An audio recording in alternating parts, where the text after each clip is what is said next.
जुम्लीवासीहरू चाहिँ अत्यन्तै खुसी छन् क्या हिउँ परेर। खेतीपाती पनि प्रायः धेरै मात्रामा हुन्छ क्या। म पनि धेरै खुसी छु क्या, एउटा किसानको छोरो होइन म पनि। एकदम खुसी लाग्ने कि हिउँ आएपछि होइन। पहिला डाँडाकाँडामा मात्रै आउँथ्यो क्या, पहिला 2-3 वर्ष अगाडि होइन। यहाँ ग्रिन हाउस है, फेरि ग्रिन हाउस त्यहाँ साग पनि छ फेरि। तर यतिको हिउँ चाहिँ साँझसम्म आयो भने चाहिँ मात्रै है फेरि।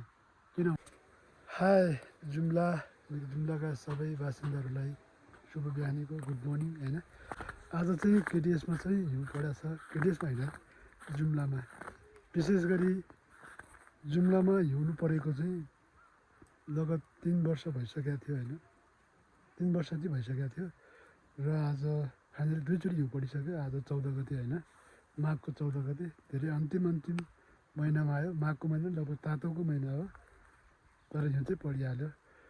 तर कुरो के छ भन्दाखेरि चाहिँ हाम्रो जुम्लीवासीहरू चाहिँ अत्यन्तै खुसी छन् क्या हिउँ परेर। किन भन्नु न, किसानको छोरो होइन, म पनि खुसी छु। हाम्रो यहाँ किसानहरू धेरै छन् र हाम्रो यहाँ खेतीपाती पनि प्रायः धेरै मात्रामा हुन्छ क्या। धानहरूको होइन, स्याउहरूको, अहिले बुट्टा लगाउने सिजन पनि हो।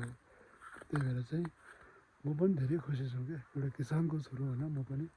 र हामी पनि खेतीपाती नै गर्छौँ। हेरौँ यहाँ रुखहरू छन्, स्याउको रुखहरू है, यिनी सबै कस्तो भएको छ है, एकदम राम्रो हेर्नु न।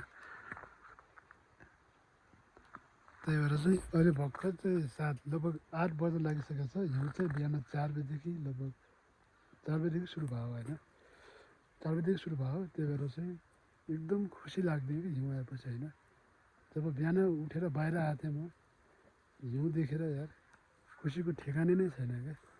यो मलाई मात्रै चाहिँ होइन क्या, सबै जुम्लीवासीलाई, सबलाई हो क्या।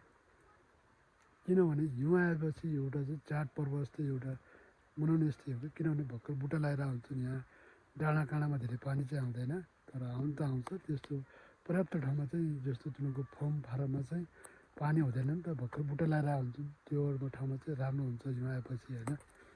तर चाहिँ पहिला डाँडाकाँडामा मात्रै आउँथ्यो कि, पहिला 2-3 वर्ष अगाडि होइन। यहाँ तल आउँथेन कि, यस्तोमा आउँथेन होइन। त्यही भएर चाहिँ यहाँ हामीले चाहिँ गहुँ लगाएको छु क्या। त्यही भएर चाहिँ अहिले चाहिँ तल पनि आयो, 2 चोटि आयो। तर आज मेरो भरोसा के छ भन्दाखेरि चाहिँ मेरो, तर दिनभरि आइदिया हुन्थ्यो क्या हिउँ, गजब हुन्थ्यो यार। दिनभरि हिउँ आउँदैन अनि एकछिनमा उलाइहाल्छ जस्तो लाग्छ। हेर्नुहोस् न रुखहरू कस्तो भइरहेछ यो पुरै। ऊ त्यहाँ घर छ होइन, यो ग्रिन हाउस है, फेरि यो ग्रिन हाउस त्यहाँ साग पनि छ फेरि। त्यही भएर चाहिँ यस्तै छ हिउँ। आओस् राम्रो हिउँ आओस् र सबै किसानहरूलाई राम्रो हुन्छ क्या। गहुँ लगाएर आउँछु, एउटा जौँ लगाएर आउँछन् होइन। धेरै जस्तो पानीहरू खोला नाला पनि सुकिसकेको हुन्छ क्या हिउँ नआएर।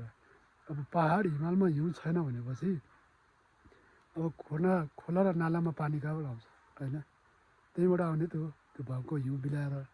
अब भाउको हिउँ पहिला नै पुरै बिलाइसकेको थियो 3 वर्ष 2 वर्ष अगाडि नै। अब पानीको मात्रा पनि लगभग घटिसकेको थियो क्या। हाम्रो तलको तिनाकानी त पानी यति सानो आउँथ्यो क्या। त्यही भएर आजभोलि त अब हिउँ आइसक्यो। अब पाहाडमा हिउँ पुरा थुप्रिन्छ, स्टक हुन्छ होइन। अर्को साल चाहिँ पानी चाहिँ मजाले दिन्छ क्या। तर यतिको हिउँ चाहिँ साँझसम्म आयो भने चाहिँ मात्रै है फेरि। किनभने अब पाहाडमा हिमालमा जस्तो हिमालहरू हुन्छ त, अब त्योमा हिउँ थुप्रिनलाई चाहिँ दिनभरि आइदियो भए धेरै हुन्थ्यो भन्ने हो। अब मेरो अपेक्षा यही छ, प्रार्थना छ, हिउँ राम्रो आओस्, साँझसम्म आओस्।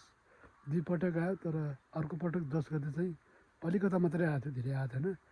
जब राति 12 बजीदेखि सुरु भयो, त्यही चाहिँ बिहान चाहिँ 9 बजीसम्म आएको थियो। त्यसपछि घामसाम लागेर अलि भएको हिउँ पनि बिलाएर बाफले उडाएर लगिहाल्यो। राम्रोसँग बस्न दिएन। भित्र माटो खोर्दाखेरि पुरा सुक्खा थियो क्या, सुक्खा थियो। त्यही भएर चाहिँ आजको निकै स्नोफल यानि कि हिउँ बरफबारी यस्तै छ। हेर्नुहोस्